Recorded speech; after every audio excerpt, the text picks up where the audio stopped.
Arabanın yanına mı gidiyor?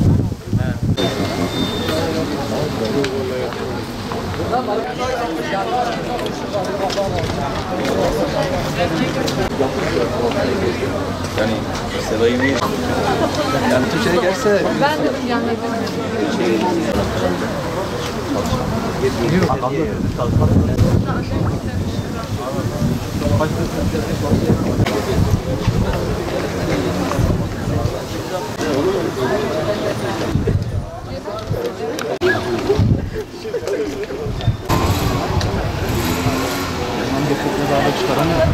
Hiç şu an heyecanlıyız. Çocuk da sınava koyduk, o da biraz heyecanlıydı. Dünkü sınav biraz zor geçmiş. Halktan hayırlısını isteyelim. İnşallah öğrenciler de inşallah başarılı olur.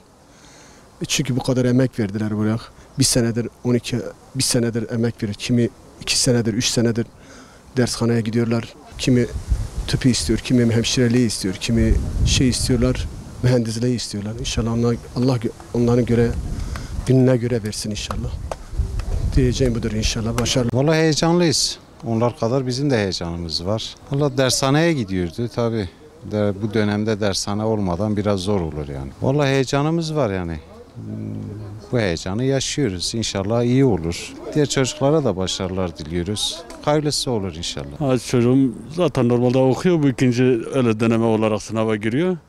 Sınav tabii ki bu çocukların hayatına önemli bir dönüm noktasıdır. Bu sınav katılan bütün öğrencimize başarılar diliyoruz. İnşallah Allah emeklerini boşa çıkarmasın. Çünkü gerçekten büyük bir emek veriyorlar.